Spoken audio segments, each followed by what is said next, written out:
Welcome to the Wager Makers Podcast with Webb and Smitt. Brick by brick, baby. I'm freaking out, Webb. There'd be no man. Stupidity's going to be an asset. What a bunch of crybabies.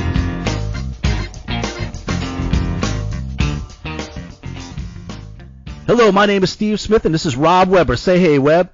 Hello. What's up, Smitt? What up, Webb? I'm Smitt. That's Webb, and we are the Wager Makers, and this is the Wager Maker Podcast. Thank you all for joining us. The special Super Bowl issue right here. Webb, this is episode number 34 of the Wager Makers. Flying by. 34 was a kind of an easy number there for me, Smitt, too. Who came to me real quick first was obviously Sweetness, Walter Payton, and right behind him was my man, the Tyler Rose, Earl Campbell, and then I got some love for Herschel Walker, too. He was right behind them. So this one came real easy. These mid-30s or low 30 numbers were pretty easy. Yeah, 34, man. That's really the number of just the badass running back, man. That's all I think of, man. When you think of Earl Campbell busting out with that Oiler jersey, ripping all over the place. Tearaway jersey, yep. Right, obviously. And Herschel Walker didn't end up with like the greatest NFL career ever, but man, to me, he's the best college football player that I ever saw play the game. You can just picture him. I was pulling this up when I knew it was episode 34 the other day, and I pulled up a little highlight video of Herschel Walker running for Georgia. Man, he was just a bad man, just athletic. I know Bo Jackson's great number 34, but I think Herschel was probably maybe not quite as fast, but just as powerful and a little more shifty, I think, than the thing with Herschel Walker, he just made it. It was effortlly. He just made it look like he wasn't even doing anything. He was kind of moving along, and next thing you know, he's gone. He's either running over people, jumping over people. Right. And another one, Hakeem the Dream Shake, Olajuwon was another good 34 too. No doubt. And Herschel was just you see him running with that, and that was an era when they had those jerseys. They first started wearing those jerseys, just kind of hung right at your waistline. And stuff like that. He was just bikie helmets. Yeah, he was just a bad man. Jerseys. So yeah. Obviously, though, Walter Payton between the hedges. Yeah. Obviously, though, Walter Payton Sweetness is the number 34. Picture him going over the top there for many touchdowns. No doubt. So before we go any further, we're going to obviously Super Bowl show, all that kind of stuff. We got to talk about just for a sec the tragedy that happened over the weekend with Kobe Bryant. Obviously, very, very tragic events. Kobe was a great player. We talk all the time about that matchup between LeBron and Michael Jordan, and to me, Kobe had that killer instinct, that drive to win that Jordan has a lot more than LeBron has. I don't want to get too much into. He's a great player, one of the best ever to play in the NBA. Obviously, super devastating news to find out of his tragedy, but not just him. I mean, his daughter, everybody else that was on the helicopter, the other 8 people, I guess it was. Just a terrible thing when you hear something like this happen. Yeah, I mean, humongous, awful tragedy. Yeah, just Kobe and his family, and then obviously all the other one who passed away on it and their families. Our heart goes out to them. It's tragedy. It's there's really I don't really know what to say about it. It's devastating. Just to echo what you're saying about Kobe, though, he very much much similar to Michael, to MJ in terms of his, he wasn't there to make friends. There was nobody eating. He was eating anything, and when he was done, then you could have a couple scraps. He'll slit your throat. He was an assassin. It wasn't LeBron out here getting likes on Instagram or whatever he's doing. Again, I'm not taking too much away from LeBron James, but there's Michael Jordan at the top, and then it's the pyramid goes down. But Kobe was there, very close and very similar in his competitive nature, and just he wasn't making friends. He'll beat you down, take your lunch money. All right, so obviously, I mean, everybody, if you watched any TV or radio in the last week, everything that could be said has been said. Nothing we're gonna, we're new at this. We don't know Kobe.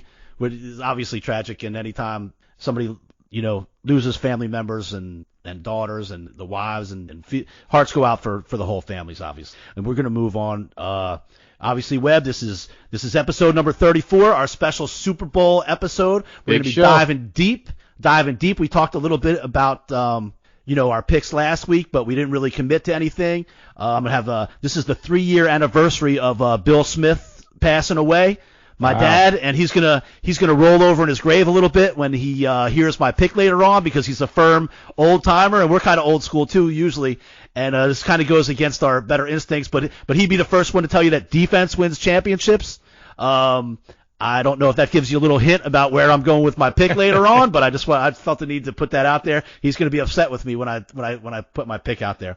But just going back to the Freehold, New Jersey a little bit, just so you know, Borough beat Township in the Jack Cunard Classic the other night. There was a big rivalry between Freehold Borough and Freehold Township, and Coach Cunard was somebody that was there when we were in school, and so now the game between them is called the Cunard Classic. So congrats to the Colonials. So a lot of news, little sports news going on this week. We're gonna rip through that and get straight to we got a special guest tonight, Sasha Boudreaux from Haunted Bourbon. She's a psychic. She's going to be here to help us get all the prop bets going. The overs, unders, the coin toss, the national anthem, the Gatorade bag. It's going to be great. Right. It's going to be a great segment. Sasha's been nice enough to join us and give us some hints and look into her crystal ball and see. That's right. She's going to shake the magic 8-ball for us. Right, so we can't wait for that. And then towards the end of the show, me and Webb will finally give our pick for Super Bowl Sunday. And Webb, I'm feeling good. I'm feeling good about my pick. I don't know what Sasha's going to. I don't know what Sasha's going to say, but any doubts that I had, I'm behind him. I'm committed. I'm ready to go. So just a couple things we can talk about a little bit. Coach O got paid this week. Signed a long deal. $6-7 million a year, something like that. They kind of hired him on the cheap when he wasn't their number one guy, but this is like his dream job, so he's willing to take it, and good for him. As gamblers ourselves, he gambled on himself, and it paid off, and now the man's getting paid. Well, good for him. I mean, he deserves it. Obviously did a tremendous job, although, the moon and the stars kind of all aligned for him there. No one saw that Joe Burrow thing coming, but good for him. Glad he got paid. All his boys are gone, and now he's got no players. So he's gonna next year going to be, cash that check, Coach O, because it's going to be the Wolves going to be at your door come 18 months from now after this next season. Right. I think we talked about that last show. I think it was like 15 or 19 players leaving, and obviously the defensive coordinator left. They hired a new defensive coordinator this week, Bo Pelini, who's the former Nebraska coach, but he was also a defensive coordinator here at LSU during Les Miles' time. And actually was the defense coordinator for one of their national championships, I think 2007. So that's a solid hire, I believe. I believe he was even back when Tom Osborne was coaching Nebraska back in the day, the Black Shirts. I think he might have been the coach there. He's been around the block several times. That's a great hire. But again, you don't have the horses. That's a tremendous stable that they need to replace. Tremendous. Well, no doubt. If you're going to be one of these great teams like the Clemsons and Alabamas, if you want to compete with them, you're going to have to reload every year. Those guys do it. They lose people to the NFL every year. Every year. So we'll see how good they are. We'll see. Couple things. Baseball looks like Dusty Baker is going to be the new manager for the cheating Houston Astros. I think that's a good hire. Yeah, I'd like that. Definitely. Guy was good ethical, moral makeup. Yeah, kind of thing. I guess after no nonsense type shit. Yeah. After you've been watching cameras and having buzzers on your jerseys and shit he ain't like putting none of his players are gonna be wearing buzzers. I can guarantee you that. Right. Even the Mets had to hire a new manager this week too. Yeah, of course. Anything but between the lines. It's like the Jets. Sorry, Nick. Anything but winning baseball games. It's like anything but what goes on the field. Got one thing, that Pro Bowl play last week. I don't know how people can watch this shit. I really don't. I went to a Major League Baseball All-Star game back when Sammy Sosa and Mark McGwire were kind of battling for the home run title, and it was a lot of fun. I was there with my kid. We got autographs and all that kind of stuff. But as far as football goes, this is the bullshittest, stupidest game. They should just let the fans walk out onto the field and sign autographs and hang out with the players. I don't know why they even show this game. It's pointless. I mean, it's like I said, baseball is a very vastly different game than football. These guys want to be there. No one wants to get hurt. Baseball, it's less risk. Just let guys hit some home runs. It's jog around the bases. 1, 2, 3, 3 up, 3 down, something like that. But football, then these guys want to be. It's a joke. It's an absolute joke. I don't know. I agree. Maybe just let them play flag football or something. Like I said, just turn it into, a complete, PR campaign for the league. Like I said, have a bunch of people on the field and just sign autographs or, have them catch passes from somebody or some shit. But the game is a waste. Right. And then in New Orleans, everybody's all excited because the Saints had 10 players in a Pro Bowl. Wow, how awesome. It's got 10 players. 10 players in the Pro Bowl. Why did you not playing this Sunday? The Cowboys had just as many as the Ravens. I wanted to puke. That shit just pissed me off. Shit. Right, fuck you. I don't want that shit. Should have no players, not one. Right. 10 players in the Pro Bowl. You should be playing this week. No doubt. We should be talking about the Saints in the Super Bowl if you got 10 players in the Pro Bowl. Right.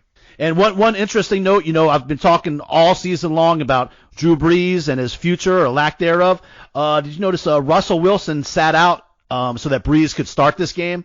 I don't see any really reason that anybody would do that other than that they know that Drew Brees is about on his way. I'm just going to say that. I don't know. The rumor mill is starting here, but I'll tell you what, I'll pull up, just like I pulled up that thing where I said LSU would maybe be a good choice at 25-1 to win the national championship back in August. I think I've been saying since August that this is going to be Drew Brees' last year. We'll see what happens. Well, you're no psychic. Let me tell you that. Good thing we're having Sasha on. The guy's fucking 49 years old. He's old man time. Old man Rivers, the quarterback, and he couldn't throw the ball 15 yards in that game. He should retire. And another reason why you just said why Russell Wilson wouldn't start, because the game is fucking stupid. He don't want to get hurt. And who cares? You don't want to play anyway. Exactly. But Drew Brees should be gone, and that's good news for you. Yep. Another little local spot here. Zion made his debut for the Pelicans. That's huge news here. Of course, I got caught up in the hoopla the first couple games and went with the Pelicans the first night or two, and they stunk. Even though Zion scored nothing like all game long, and then for like 3 minutes he scored 17 points in his opener, and so I got all excited thinking they were going to come back, and then they lost anyway because he was so gassed they had to take him out of the game. And then but this last couple nights, of course, I gave up on betting on the Pelicans for a few games, and they won the last couple, including a double-figure win against the Celtics. And looks like Zion's the real deal. I think he had 21 points the other night, his first double-double. He's just got to get into playing shape and stay healthy. This dude's going to be the real deal. Yeah, it doesn't surprise me. I mean, the kid, look at him. He's born to play in the NBA. He could probably play in the NFL if he felt like it. Yeah, he's good. There's no doubt. The Saints were good. You sacrificed that first game or his first couple months just to get him healthy. You don't want anything. You don't want him going down here again, even though the Saints are playing well. They could probably steal that last playoff spot. And if there ever was going to be a conspiracy about the fix being in, that would be it, with the Lakers getting the number one spot. And then the Pelicans getting that last spot. It's Herm Sorcher, a good buddy, used to say when David Stern was the commissioner, he'd always say the games, the playoffs, he said Stern made a call down, he'd call it. So maybe right. David Silver will make a call down here to make sure that the Pelicans get that last seed, which I would like to see anyway. Right, that's funny. I kind of thought the fix was in when that ping pong ball went the right way for the Pelicans lost Anthony Davis, and that ping pong ball bounced just right so that the Pelicans could get the number one pick in the NBA draft with Zion coming out. You didn't hear any Saints fans calling. I mean, any Saints / Pelicans fans calling conspiracy on that one. Yeah, no one's wearing a ref jersey then. Right. It's funny because up here everyone was talking about the Knicks, and I was like, oh, here we go. The Knicks are here's the ultimate fix again. They fixed it with Patrick Ewing and they didn't win shit. They're gonna fix it again, but luckily they didn't. Tempered my cynicism just a little bit there, Smith. Right. So we got rid of that. That's kind of the big news this week in sports. Obviously, there's one reason everybody's here. There's one reason we're here. This is episode number 34. This is our special Super Bowl issue.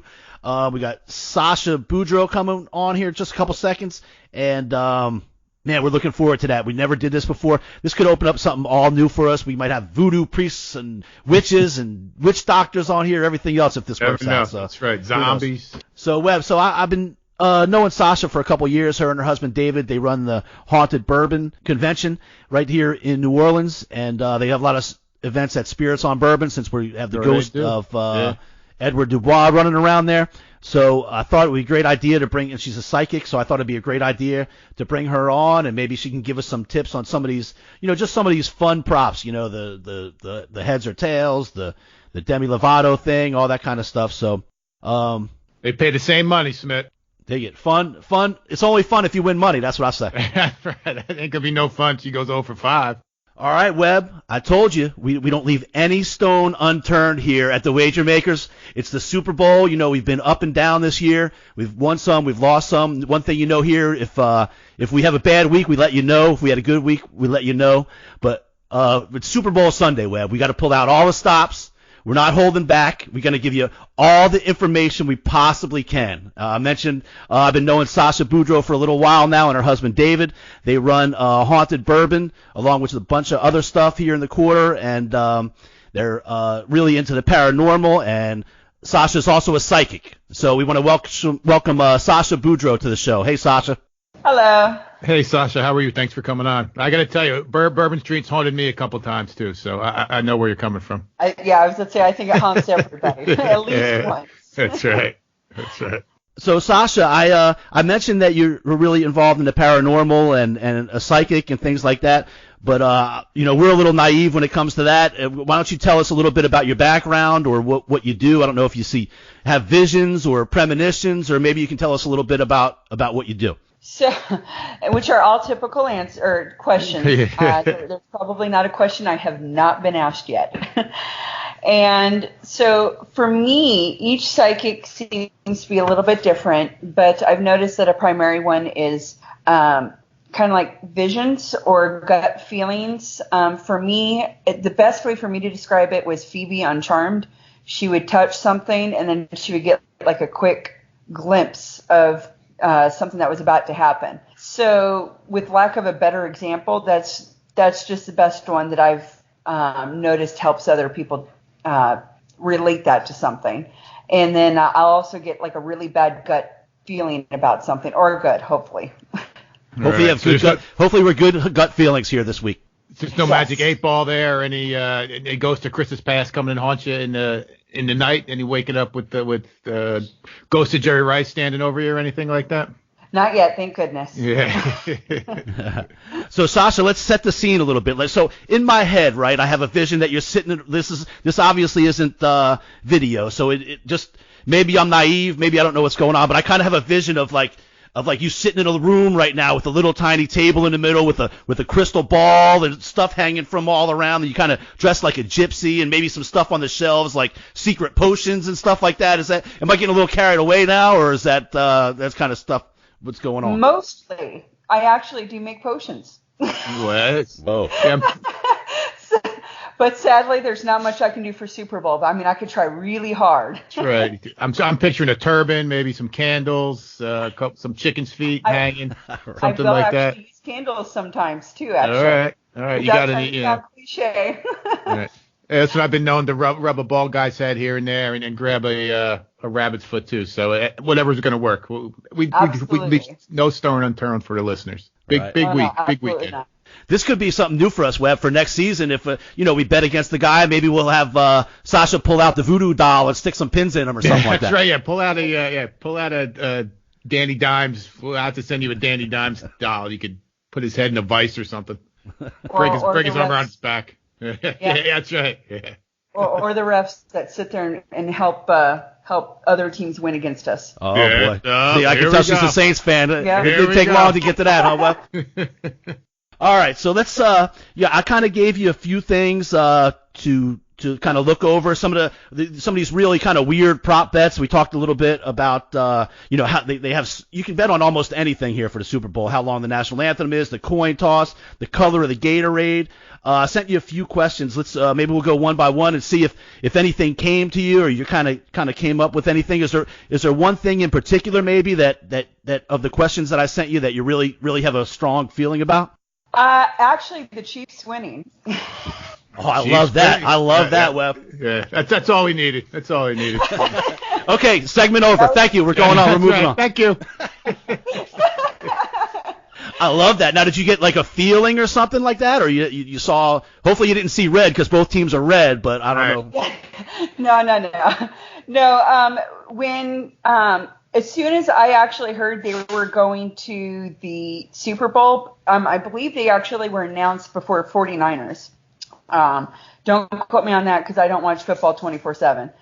It was immediate. So for me, what happened was I saw the Chiefs logo, the arrowhead, and it just get much bigger. So for me, that was a symbol that it was going to be a big time win as well. Oh, I love it. Wow. All right. Interesting. All right. Don't forget, me and Webb will be giving our picks later on in the show. We'll see if this changes anything or just confirms what we hammer it home. Like already. Right. All right. So we have one for the Chiefs from Sasha, no doubt. All right. They have Demi Lovato is singing the national anthem, and they have her at over 123 and a half seconds. So I guess it's about 2 minutes and maybe 3 or 4 seconds. Do you think she's going to be long-winded and really hold out some of these notes, or it's going to be short and sweet?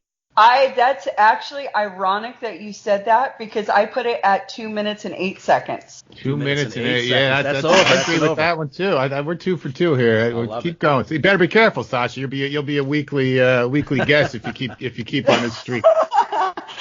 So okay, and Sasha, we talked a little bit about the coin toss. The heads or tails, or which team might win the coin toss. Do you have any feeling about that one? Yeah, this one was actually a hard one because tails was the one that stuck out to me, but I always pick heads, so it was really hard for me to go with my gut instinct on that one. Okay, so it's a coin toss. So that'll be a coin flip. A literal coin flip. And hopefully the Chiefs that you saw wasn't just them winning the coin toss. That was for the game, because No, I actually felt that the 49ers were going to win, but for some reason that was going to work out in the Chiefs' favor. Okay, so the 49ers win the coin toss. Yeah, for whatever reason, it's going to favor the Chiefs with whatever their pick is, which doesn't make sense to me. I like sports, but I'm not that into it, so that one didn't make sense to me. No, that can definitely make sense, because whether or not they might decide who gets the ball first, and it could end up being an advantage because they had the decision. It could end up being an advantage to the other team, no doubt. That could work out real well for us too, yeah. Smitt. If the Niners win and defer, and if KC takes the ball right down the field for the touchdown, that's going to be cash register will be ringing. Yeah. So that's exactly how that will work out, Sasha. Yeah. That's exactly how that will work out. This is going a little too well, I think. Yeah, I thought I would be, conflicted after this segment, but it's almost like we had are you reading my mind, Sasha? Yeah, are you reading my mind? Her best. That's just dangerous. Yeah, right. Don't go in there. Okay, now the Gatorade shower. This is a big deal. Jim Burt of the Giants started this way back when. They have a whole bunch of colors. I'm sure you've seen that before, whether you watch sports a lot or not. When they dump the Gatorade bath shower over the coach, there's a bunch of colors. So this one, Sasha, let me jump in here. This is where I have my little vision. You're swimming in a sea of fluorescent orange or fluorescent green, or the crystal ball is bubbling over in green smoke or orange smoke or red smoke, something like that. So that's where I envision this going. So, what do you think? Ironically, I picked green. Green, okay. Okay. And that kind of goes with lime, green, yellow. It's all one color there. Awesome. Okay, good. That actually makes sense, because the other color that was standing out was yellow. So yeah, it's all under one category here on this. Perfect. Okay. Perfect. Awesome. Just a side note, I mentioned some of these to Sharon, my wife, yesterday, and she saw orange. So we'll see what happens. I know some of the people. She's won a lot of bets. She's made us look pretty stupid on some of her picks over the course of the year. So just wanted to let people know. She wanted to let everybody know also that she saw orange come up. So we'll see how that works out.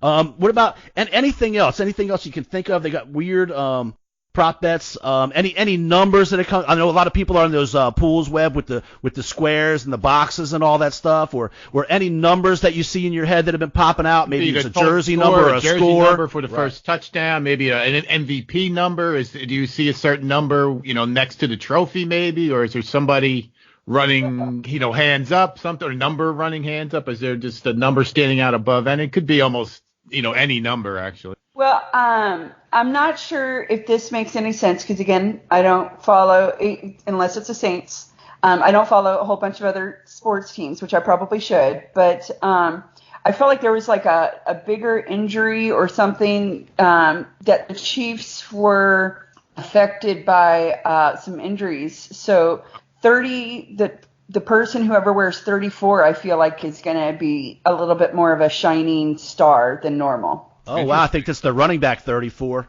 And it's our 34th episode today, too. So. Oh, my God. This is our 34th episode. Maybe you saw that. Maybe that's what it is. Maybe that's what it is. Right. Wow, that would be something else. 34. But that is the running back for KC. For KC is number 34, no doubt. All right. Okay. That's interesting, too. All right. Maybe it could even just mean the final score in those boxes are 3 and 4. 4 and could 3, be. 3 and 4. Well, I want to say that the final score is going to be about, and this one I'm nervous about, but 35 and 43. 35 and 43. So maybe, we could. Certainly there's a prop bet between 35 and 40 and 40 and 45 for sure. No doubt. Okay. On the total points, so that's something that or maybe just the final score, 43 to 35. You never know. Could be. That would help us, I think, too. Actually, maybe. I don't know, Sasha. So I think it's good. I love everything you said, Sasha. Thank you so much. Anything else that comes to you? That's pretty much we've used up all of your psychic powers for this one show. It's the Super Bowl. Anything else that comes to you? That's pretty much all she wrote. Yeah, as far as statistics and everything, that was what I looked up, and as far as the questions that you gave me, and those were the answers that came straight to me. So awesome. So we got the Chiefs winning it all. We got the 49ers winning the coin toss. We have over in the Demi Lovato national anthem, and we have the number 34 is significant, and the number 43 and 35 is significant. And then the heads, it's going to be tails, we said, right? Is that correct? Correct. Okay. All right, Sasha. I got. I'm thinking of a number between 1 and 100. Go. 87. Nice. Perfect. You got it. Perfect. Perfect. You're the real deal. That was awesome. All right, Sasha, real quick, let everybody know about the Haunted Bourbon and all the events that you do and how to find you, whether on Instagram and Facebook and all that kind of stuff. So you can find me under Sasha D. Boudreaux, under Instagram, Twitter, and Facebook. Mostly Facebook. Haunted Bourbon is a paranormal convention. We actually have speakers coming in from Australia, and we have other speakers coming from all over the U.S., Wisconsin, etc. And it's basically supposed to be educational, but we have a lot more of local vendors this time around than we have in the past. So that's a great way to come by and support some of your local vendors as well that do a lot of handmade stuff. Awesome. Well, thank you so much for joining us. I look forward to Haunted Bourbon. It's always a great event that we have every year. There's always a bunch of great people that come. And tell David I said hello, and thank you so much for joining us. We appreciate it. Thank you so much. Sasha, thanks so much. And if this is, you might have a little too much success. Like I said, we got the Kentucky Derby going up, and every Friday, I don't know if there's a Mega Millions and a Powerball too. So I'm sure Smitt's got your details. So we may be in contact sooner than you think. That's fine. Yeah. Thanks again. Thanks, Sasha. All right, Webb, that was pretty cool, man. That's our first psychic. That's right. But that opens up, like I said, a whole new level for us, man. If we start busting out voodoo dolls and putting hexes on people when we vote against. That's right. Man. We could put the Maloik on somebody. Right. No doubt. Oh, shoot. So that was awesome. There's tons of prop bets, man. There's all kinds of crazy. One of the crazy ones I saw, Webb, was you can vote whether over or under how many times they're going to show A-Rod during J-Lo's thing. So that was pretty funny. It was like over and under a half. So in other words, if they show him one time during the show, or not, that would be plus 240. Right. So. There's one here I just bet. It's Patrick Mahomes plus 7.5 for passing attempts versus the Celtics 3-point attempts in the game tomorrow. So I'm on that one. I'm kicking it off early. You're going deep, bro. You're going deep. That's right. Hey, that's right. They don't know what hit them here. I should have asked the combined Super Bowl. Sasha, damn it. Yeah. The combined Super Bowl / Celtics play. Yeah, exactly. Yeah, the infamous. Is there any other prop bets that you saw on there that might be worth a whirl? I saw something that just struck me out. It's longer than my arm, the list. The one I saw, the Niners second half points was 13.5. I'll probably go over that. I would always do the over with the Demi Lovato thing or whoever sings that. It seems like each one goes longer than the last. We've had some luck on that in the past. It's funny. They saw Mahomes. They're moving him up to 2 touchdown passes is 2 with some extra pretty heavy juice, minus 160. That's interesting. So that they're telling you right there, they think he's going to do something. Is that like first half or what? That's for the game. 2 touchdown total. 2 touchdown over passes for the on Mahomes. Yeah. It seems like it'd be more than that. Yeah, well, it's only been 1.5. All right. I'm just going through them. There's so many. We can kind of go through them here. I got a couple that stood out to me. If you want to take a look at these. Let's do it. And I'll even I got a couple that might interest some of the local people down here, some LSU fans and some Saints fans and stuff like that. So one thing I saw, they have one, it's over under on the jersey number to score the first touchdown, and it's over under 26.5. And I thought under is a pretty solid play in this, because the only ones really over that are touchdown potentials are the two tight ends, Kittle and Kelsey. But if you think about, that's why it's 26.5. So the running back for Kansas City, Damian Williams, is 26. If either quarterback sneaks it in, that's going to be under. They're both under. Mm-hmm. And all of Kansas City's receivers, Hill, Watkins, Robinson, they're all like team numbers. And so is Emmanuel Sanders and Deebo Samuel's on the other side. So they're all like team type numbers. So I think what you got to do is hope that one of the tight ends doesn't get that first touchdown. Yeah, but those are two best players probably on, probably the best player on San Francisco's skill player anyway. Right. No, so but that's decent. Certainly the odds are. You get a whole lot of guys on your side. The numbers are in your favor. That's right. Speaking of which, you brought up the how good those two tight ends are. I feel like they're the two best tight ends in the game right now, Kittle and Kelsey, and both of those are at the MVP number for both of those guys is depending on what sports book you're at. The one I saw on your thing the other day had Kittle and Kelsey. Each of them is at plus 1,100 to win the MVP. I thought that's a pretty solid number there. And worth taking a shot. Both of those guys could have a couple touchdowns. They even hand the ball to Kittle on San Francisco sometimes, or run that little shovel past him. Each of those guys could have a day where they have 2 or 3 touchdowns. These guys. I get that. I hear that. But if that means that some quarterback is throwing 2 or 3 touchdowns too, so that to me that kind of defeats that. That's a high number. Those are long odds for a reason. If Kelsey goes off for 3 touchdowns again, that means Mahomes threw him 3 touchdown passes, and they're dying to give that dude the MVP trophy. True, good point. And I mean Jimmy G is probably a little bit less to get it, but again, if he comes out and starts dropping dimes all over the place and throws 3 touchdown passes, no matter who it is, again that's going to be a coming out party for him, and that'll be another story. So I get what you're saying, but if he's catching them, someone's throwing them. Yep, and just so people know out there, these prop bets, I mean, there's a reason why the casinos have them. It's not because they're losing money on them. So what we're trying to do here is just give you some good dollar value for what you get. Obviously Mahomes is the front runner to win the MVP, stuff like that. So it's I want to give you some props that give some good value. That's why I was looking at those tight ends. Also, they had one. Number of players for San Francisco to have a rushing attempt, okay, and it was over and under 5.5 when I looked at it last. That means, like I already said, that Kittle gets some run. They usually run Deebo Samuel. Yep. That's 2, and they got a little stable to run it. And Garoppolo will get a rush, so that's 3. And then so you got Mostart and Kevin Coleman, but I think he hurt his shoulder last game. He was out early. I think it was the Green Bay game or the game before that. I don't know how healthy he will be. And they also have Matt Breida back there. But that kind of is like right at 5 or 6 right there.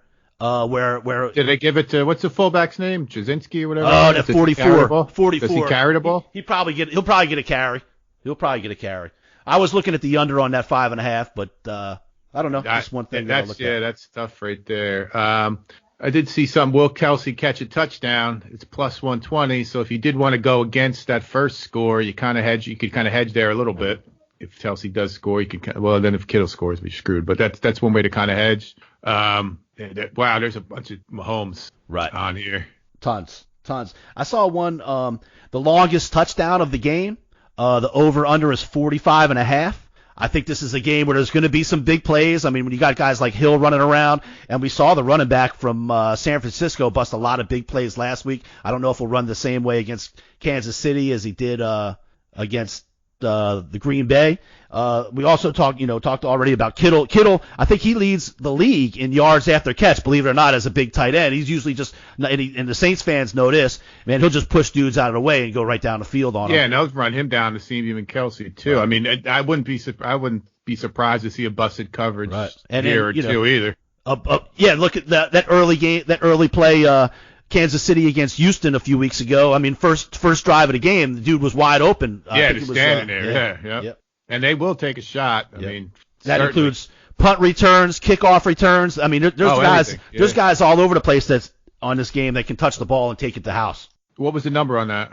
Not positive. I just saw over. I'm pretty sure it was an over/under. So I'm pretty sure it was, it might be minus 120, minus 120, somewhere in there. Right. So for you LSU people out there, I saw something that might interest you. They had whether or not Tyrann Mathieu will have an interception. That was that one. I think plus 375. That's the Honey Badger. This dude's a ball hawk. Any LSU fans out there, you want to put a little money on that? I think that might be worth a play. He's also, just in case, Honey Badger's kind of guy, might have a couple interceptions, get his hands on the ball, maybe run back one for a touchdown. Just in case, just so you know, the Honey Badger is plus 3,000 as the MVP of this game. Just put it out there. Just put it out there. Obviously, these are long shots. We're taking swings for the fences here on some of these prop bets, but just a couple things that you guys want to look at. Well, here's another one for the Honey Badger right here. It's solo at tackles. 5.5 tackles is his number for the game. Solo and assisted tackles. Right. What's the numbers on that?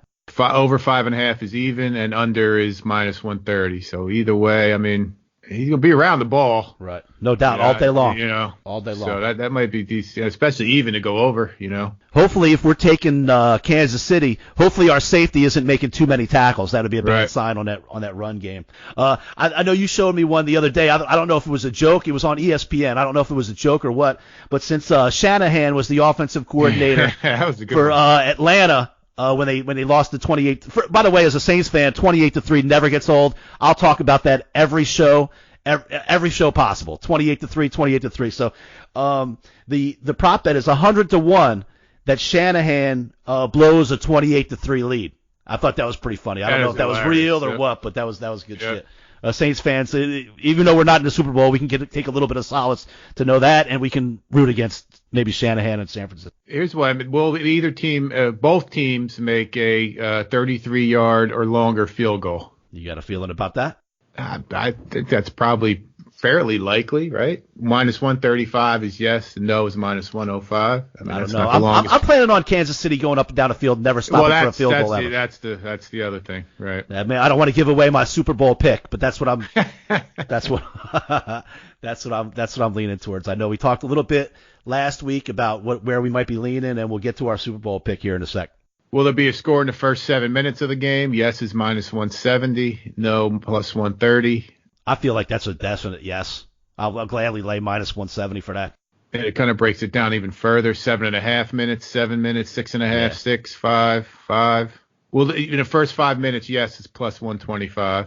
I think you're probably safer at the latest ones away. Just take the money and bet yes. 6.5 is 140. No sweat. Anything else?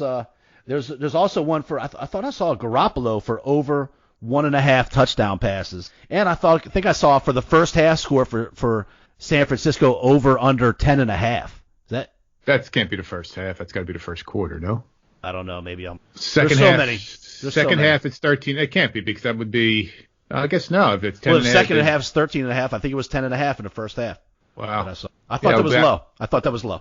That makes sense. I mean, the total is what on the game? Hold on. Yeah, 55. So let's say they're planning on them scoring 25 points or something. Yeah, that makes sense.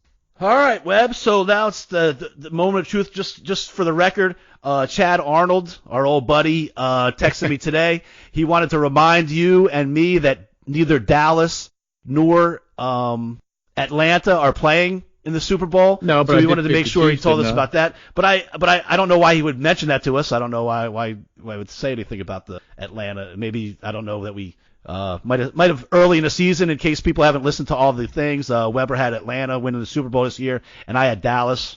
So obviously that didn't quite work out. However, I did have LSU as a good bet to possibly win the national championship. Did I not have the Chiefs make? I had the Chiefs in the Super Bowl. Did you? I did. I didn't remember that, but I will take. Of course not. We'll have to go back and look at the tape. All right, that's right. All right. Get the intern on. Where's the intern? Where's the intern? All right, yeah, actually, you might have the Chiefs. That's pretty good.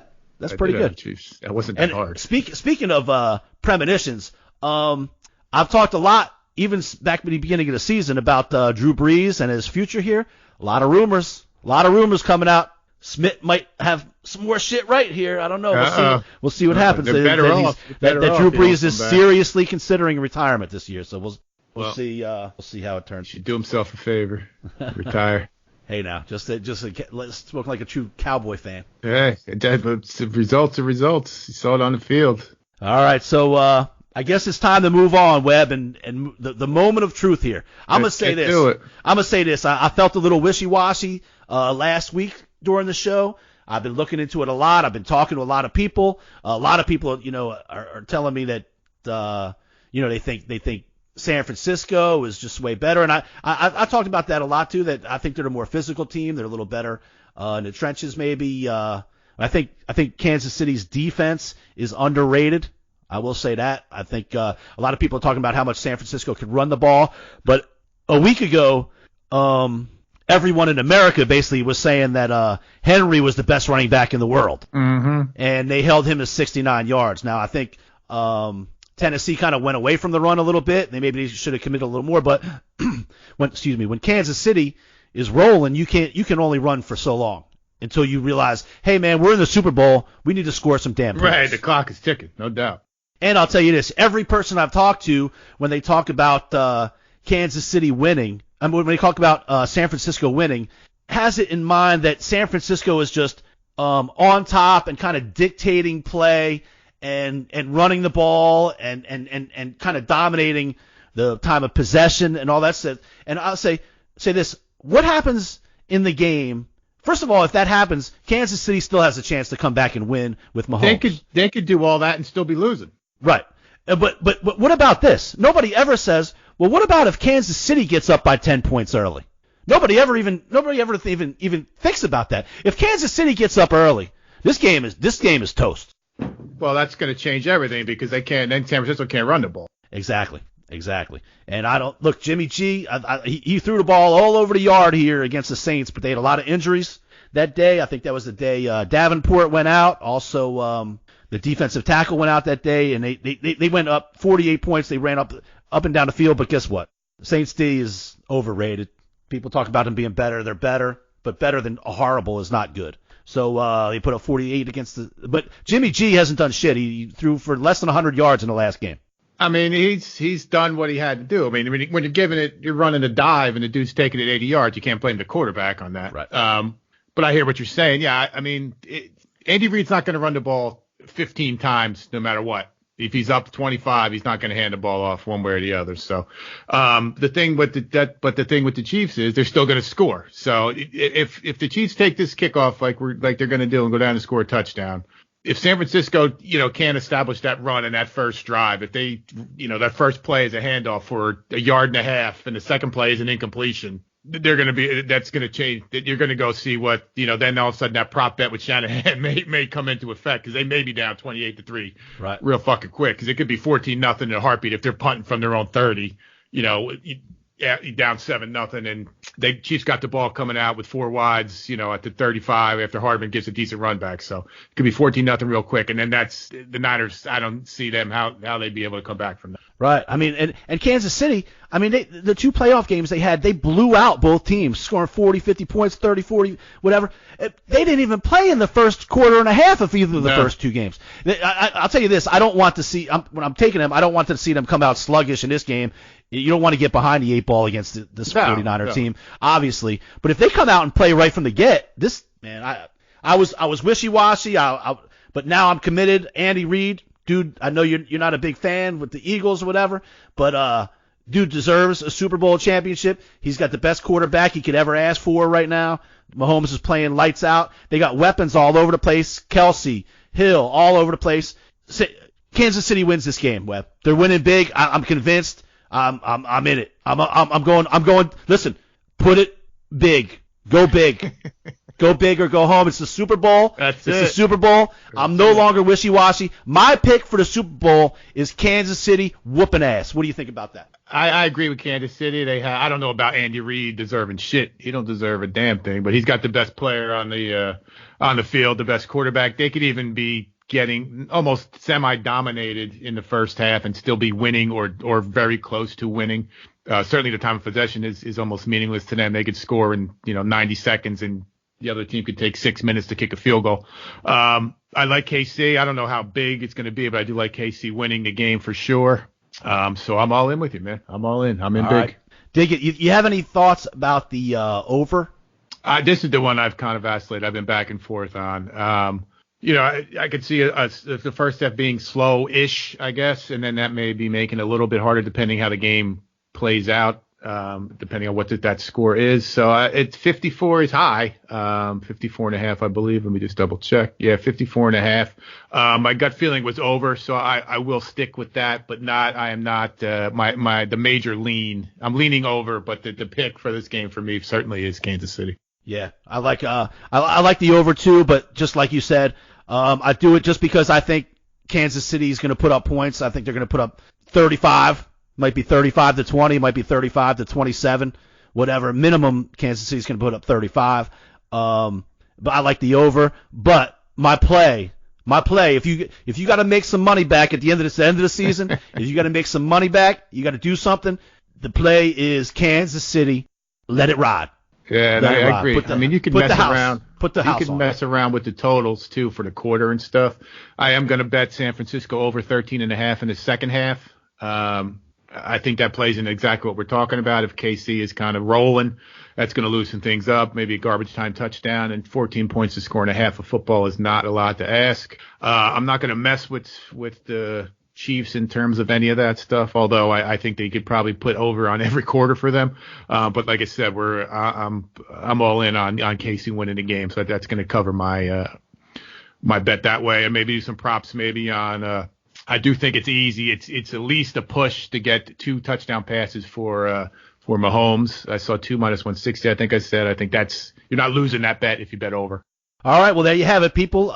San Francisco is going to lose to Kansas City, and we like the over. All right, there you go. Kansas City, and the over. Want to say a quick thank you to Sasha Boudreaux. That was great having her come on. We'll see how some of these things worked out. She liked the 49ers to win the coin toss. It was funny how she described that too. She said the 49ers win the coin toss, but for some reason it's bad for them. It's good for Kansas City, and which makes perfect sense. Yeah, that she sold it there. She sold it on that. Right. Good for her. She liked tails. She sees the number 34. She sees the number 43, number 35, and she likes the Chiefs. She likes the over in the Demi Lovato, and she sees green, lemon lime, yellow, whatever you call it for the Gatorade shower.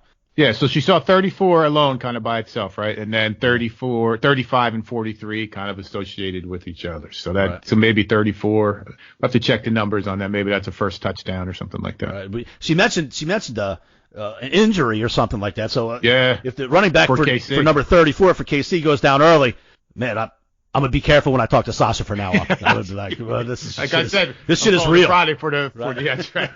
This change everything I believe. It's gonna rock my world. It is real. I mean, she already picked it. You picked 97 out of 100. Yeah, that was easy. Yeah, she had no doubt. All right. Well, don't forget, everybody. Facebook, the Wager Makers. Oh, also, Chad Arnold mentioned he asked if we'd be doing a show every week still, and of course we will. There's lots of stuff to bet on every week, stuff to talk about every week. We made it through our first football season, had some ups and downs, but we definitely will be doing the shows every week. Facebook, the Wager Makers Podcast, Twitter at the Wager Makers, Instagram at the Wager Makers. Email us at thewagermakers@gmail.com. You can check out our picks on sportswatchmonitor.com. John Grove, thank you for the bumper music. You listen to us on TuneIn Radio, iHeartRadio, Google Play Music, Podbean, Apple, Spotify, Stitcher. Devin is going to let you know how to listen to us on YouTube. Hi, this is Devin Weber. When you go on the Wager Makers podcast webpage, make sure to subscribe, hit the like button, and hit the bell to put on your post notifications. Thank you. All right, Webb, Super Bowl Sunday coming at you. Kansas City all the way, brother. Super Bowl, babe. That's it. Chiefs. Let's go Chiefs. A lot of red. A lot of green. We're going to win a lot of green this week. That's right. A lot of green. A lot of red floating on green. Some green Gatorade. All right. Thank you, everybody, for listening. Webb, take us out. Thanks a lot, everybody. Thank you, Sasha. Big week this week. And Chad Arnold, yes, we will be here every week like clockwork. A bunch of stuff game coming on. We are killing it with the Australian Open, believe it or not. We got March Madness. We got college hoops. We got NBA. We got horse races. And we got all DeWitt and hardiness of Smitt and myself. So that's right. We'll see you on Wednesday. We're getting into free agency and NFL draft and stuff like that. Already, this shit don't take long. Yeah, hot stove, baby. Hot stove.